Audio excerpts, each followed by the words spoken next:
Nous sommes en avril 2014 et j'ai à vous parler du centenaire du journal de radiologie. En effet, c'est en janvier 1914 que paraît le premier numéro du journal de radiologie et d'électrologie. C'est une revue médicale mensuelle, éditée par Masson. Il est publié par un comité de 10 membres, avec comme secrétaire général Joseph Belot. Les membres de ce comité ont été les pionniers de la radiologie en France, et ils en resteront les dirigeants pendant 3 décennies. D'emblée, les liens entre le journal de radiologie et la Société de radiologie, qui a été fondée en 1909, donc les liens sont évidents. Joseph Belot est le président de la Société à ce moment-là, il le restera jusqu'à 1920. Georges Arret, qui est membre du comité, est le secrétaire général de la Société depuis 1909 et le restera jusqu'à 1928. On peut remarquer que tous les membres du comité sont parisiens. Mais il y a une liste impressionnante de collaborateurs, de France bien entendu, mais aussi de nombreux pays étrangers. Le sous-titre même de cette nouvelle revue est signifiant. C'est une revue médicale mensuelle. La radiologie, n'ont cessé de marteler Antoine Béclair et ses élèves, est une discipline médicale. On ne saurait l'abandonner aux physiciens ni aux photographes. Et dès ce premier numéro, le rôle du radiologue est précisé par Belot, secrétaire général du comité et auteur du premier mémoire original. Le radiologue est responsable des indications et des techniques de ces examens. Et il en discute d'égal à égal avec le clinicien prescripteur. Le clinicien, écrit Belot, pose le problème à résoudre. Le radiologiste, après l'avoir étudié, choisit la méthode susceptible de lui donner la meilleure solution. La discussion de cas conduit presque toujours au diagnostic exact. Le sommaire de ce premier numéro montre bien la polyvalence de ces radiologues de première génération. Ils se veulent radiodiagnosticiens, radiothérapeutes, électrologistes, mais aussi physiciens. Le numéro contient un article de Belot intitulé « La radiographie des maxillaires et des dents ». Il contient une note technique sur le traitement local des adénites par les rayons X, un article de Delerme et Laquerrière, l'électricité dans le traitement des maladies infantiles, et un article de physique de haut niveau de Guilleminot et Zimmern sur la nature des rayons X. Remarquons que l'électrologie fait partie du domaine revendiqué par les fondateurs du journal. Elle est inscrite dans l'intitulé même de la nouvelle revue. Il y avait depuis plusieurs décennies de nombreuses revues d'électrologie. Elles ont essayé d'annexer la radiologie. Les responsables du nouveau journal se veulent d'abord radiologues, mais ils n'entendent pas se laisser déposséder de la discipline électrologique. Dès ce premier numéro, les ambitions des responsables du journal sont claires et affichées. Compétences indiscutées, nécessité de la recherche, importance de l'innovation.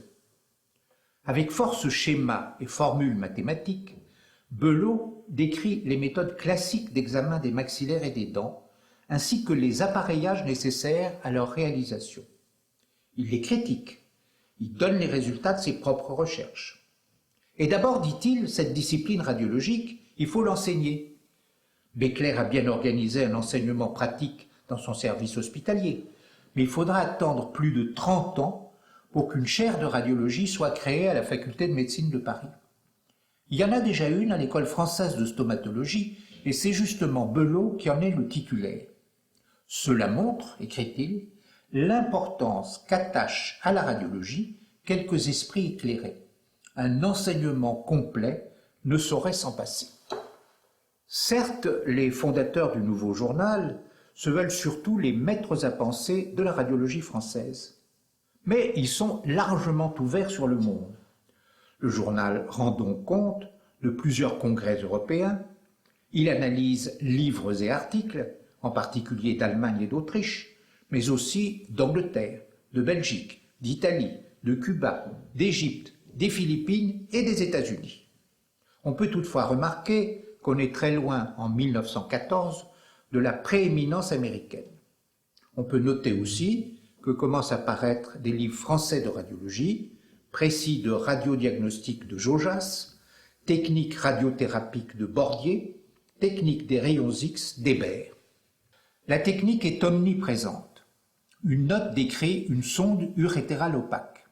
Surtout, les publicités vantent les produits des innombrables firmes fabriquant des appareils radiologiques. Dans les décennies suivantes, elles vont se regrouper, se concentrer, jusqu'à la disparition pratiquement complète de l'industrie radiologique française, après fusion avec une firme américaine. Mais à cette époque-là, elles sont très nombreuses. La maison Roussel et Tournaire consacre une pleine page à la publicité de ses appareils radiologiques et électrologiques. La maison Drault et Rollo-Lapointe vendent son contact tournant. Mais remarquons aussi que les radiologues sont souvent partie prenante parmi les fabricants. Rollo-Lapointe est radiologue. Guy Minot fait de la publicité pour ses plaques radiographiques. Les fabricants de produits de contraste, eux aussi, ont des placards publicitaires. Le bismuth Delo se maintient en suspension et met à l'abri des accidents. En 1914, on connaît déjà bien les dangers des rayons X et on est certain de la nécessité d'une protection. Il y a déjà des martyrs. Le numéro 1 du journal publie la nécrologie de Charles Lester Léonard, qui a été président de l'American Röntgen Society. Comme la plupart de ceux qui n'ont pas songé à se prémunir contre les rayons X, est-il écrit, il fut atteint de lésions graves. On dut lui amputer successivement les doigts, puis la main et enfin le bras, sans que les mutilations successives aient réussi à arrêter l'évolution du mal. Jusqu'en août 1914, le journal continue, dans le même esprit de qualité et de précision, à explorer tous les domaines de la radiologie et de l'électrologie. En radiodiagnostic, il s'intéresse aux adénopathies médiastinales, à l'examen du tube digestif par le sulfate de barium, à la radiologie de l'œsophage grâce à diverses préparations à base de carbonate de barium en fonction de la texture souhaitée, cachet, capsule, bonbons au chocolat, lait, crème épaisse, à l'examen du rectum et de l'anse sigmoïde grâce à un mélange de bismuth et de vaseline, à la mise en évidence du bord inférieur du foie par insufflation colique, à la lithiase urétérale, à la pyélographie grâce à certains produits de contraste non dépourvus de danger. En radiothérapie, le journal étudie le traitement des tumeurs par les substances radioactives, la radiothérapie des tumeurs hypophysaires, la guérison du mycosis fongoïde par les rayons X. En électrologie, le journal décrit le lavement électrique, expose l'électrothérapie du lupus, de la goutte, des ankyloses. Les analyses d'articles et de livres sont de plus en plus nombreuses et détaillées. Les progrès techniques sont de plus en plus présents. Houdin et Cottenot, par exemple, présentent une nouvelle table.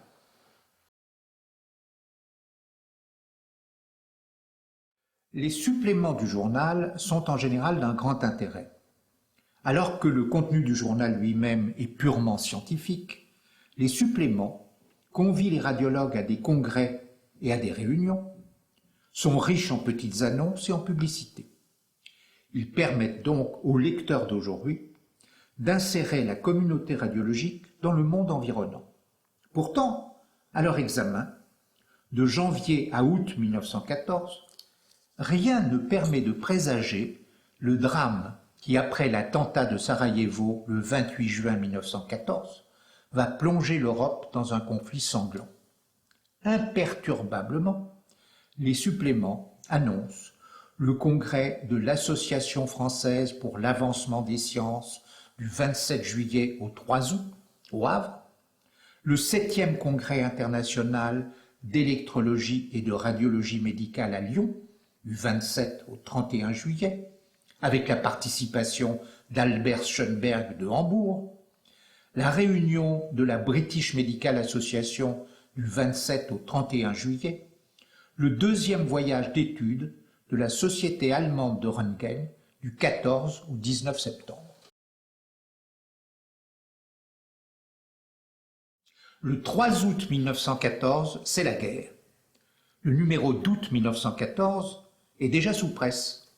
Il n'y aura pas de numéro de septembre. Le journal ne reparaîtra qu'en mai 1915.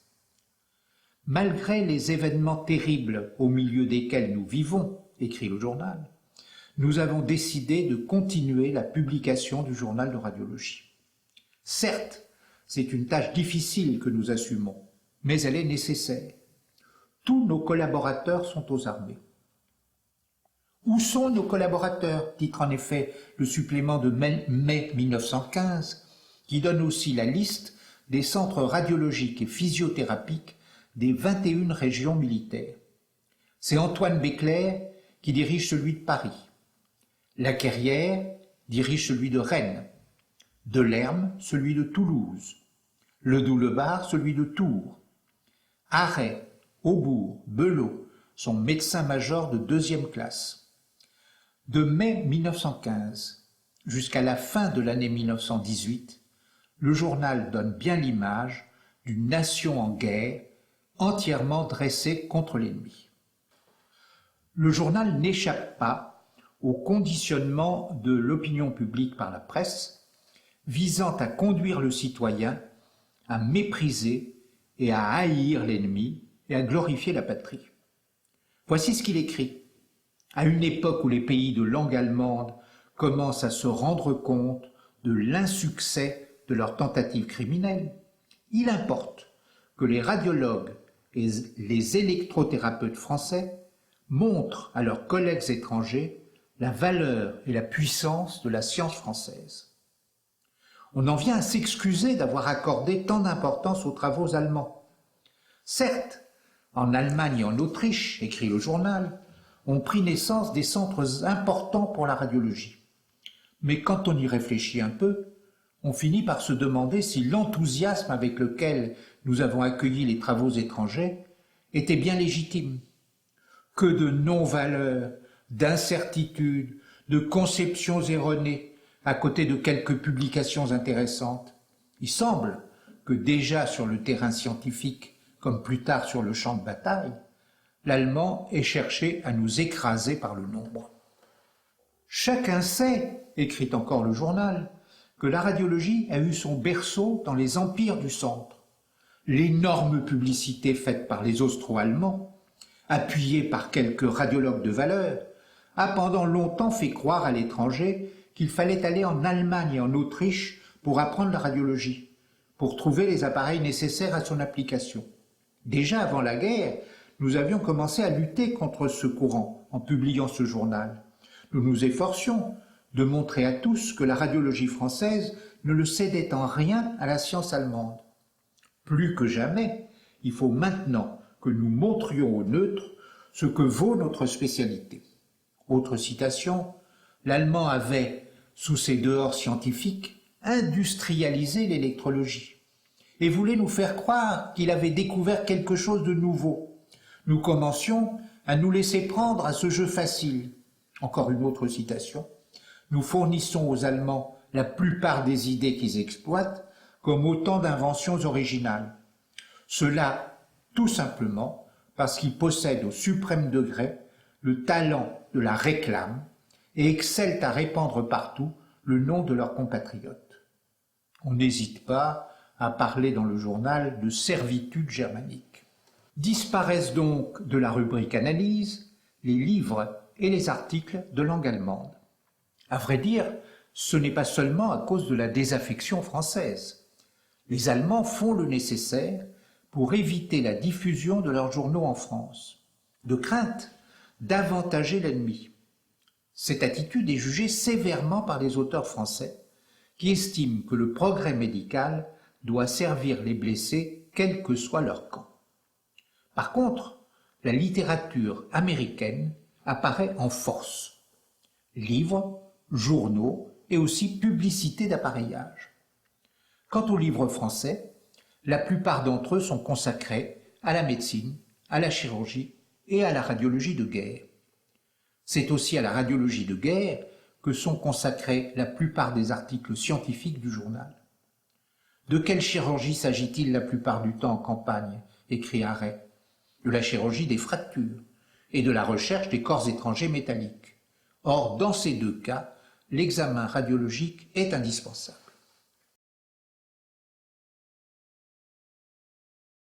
Les techniques et les appareillages de repérage et d'extraction des corps étrangers sont innombrables. Manudiascope, radioscopimètre, radiostéréomètre, trusquin repéreur, électrovibreur. La méthode de Hertz paraît être la plus efficace. Il propose un mode de calcul, disons, simple, et met au point un compas.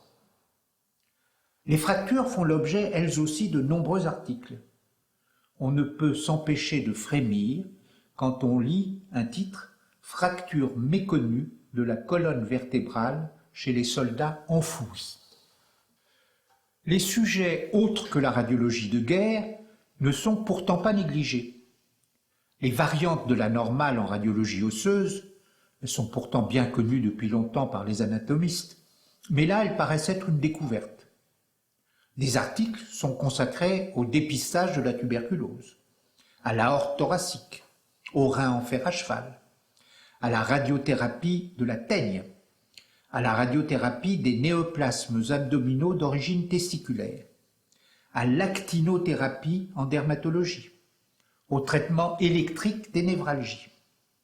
Les innovations techniques sont nombreuses. Belot présente une nouvelle table radiologique. Les premières installations biplans scopiques sont utilisées pour l'évaluation et la réduction des fractures. L'image sur support papier est proposée à la place des plaques. La qualité est aussi bonne, mais la lecture est plus facile et l'économie est réelle. On parle des écrans renforçateurs, des localisateurs, des diaphragmes, des films à émulsion, des régulateurs à étincelles et même des crayons radiologiques.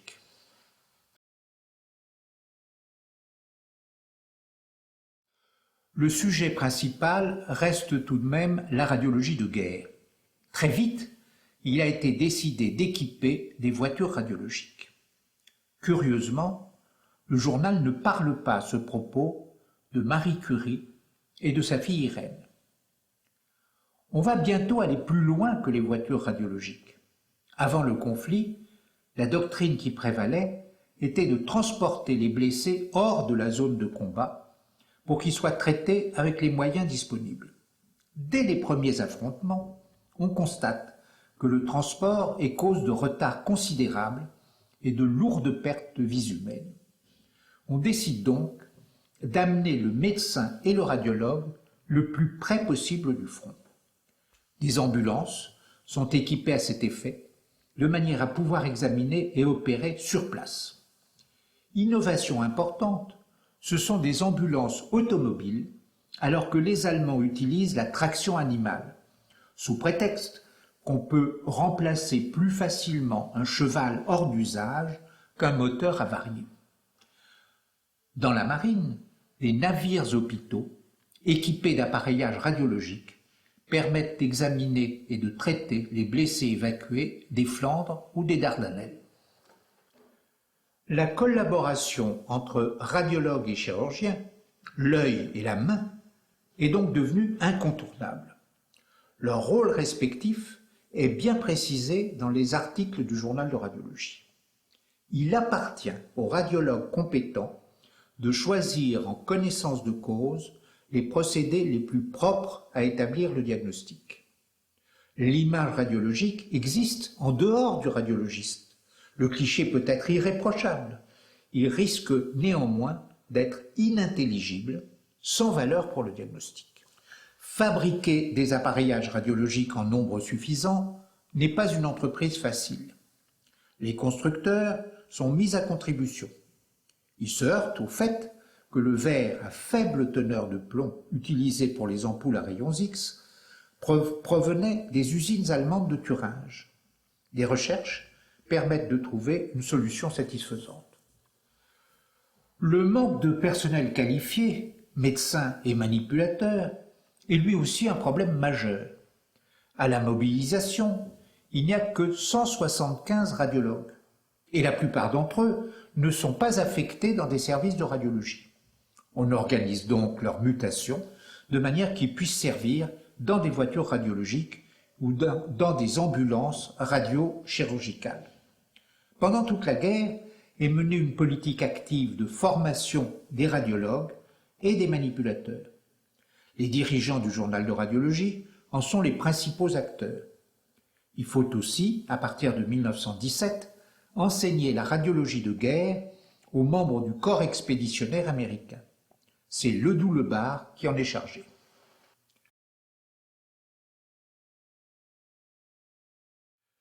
Les résultats de la contribution radiologique au service de santé des armées sont remarquables. D'août 1914 à mars 1915, Arrêt, par exemple, a examiné près de 2000 blessés. En mars 1917, sous la présidence de M. Justin Godard, sous-secrétaire d'État à la Santé, se tient une séance extraordinaire de la Société de radiologie pour faire le point sur le fonctionnement des installations radiologiques fixes et mobiles et sur les résultats obtenus. Le journal de radiologie rend compte de manière détaillée de cette séance. Le secrétaire d'État et le président de la Société se félicitent l'un et l'autre de la collaboration entre pouvoir public et radiologues. Vous savez quel intérêt j'attache particulièrement à la radiologie, dit l'un. Grâce à cette initiative, à votre initiative, répond l'autre, les soldats de France peuvent bénéficier des procédés les plus modernes de diagnostic et de traitement. Grâce à vous, la radiologie médicale a pu jouer le rôle qu'elle méritait. Vous avez ainsi réalisé une organisation radiologique qui n'a sa pareille nulle part. Pendant la guerre, et si on peut dire grâce à elle, la radiologie a donc acquis une légitimité. Son utilité n'est plus contestée. Elle s'est perfectionnée. De nouvelles méthodes, de nouveaux appareils sont nés. Une organisation nouvelle a été mise au point. Les radiologues en profitent pour défendre leur point de vue. Béclair insiste à nouveau pour que les services de radiologie soient exclusivement dirigés par des médecins. On défend aussi la nécessité de services centraux dans les hôpitaux. Sinon, les spécialistes seront réduits à l'état de manœuvre. Bref, comme le dira Belot, secrétaire général du journal de radiologie et président de la Société de radiologie, la radiologie a acquis ses lettres de noblesse.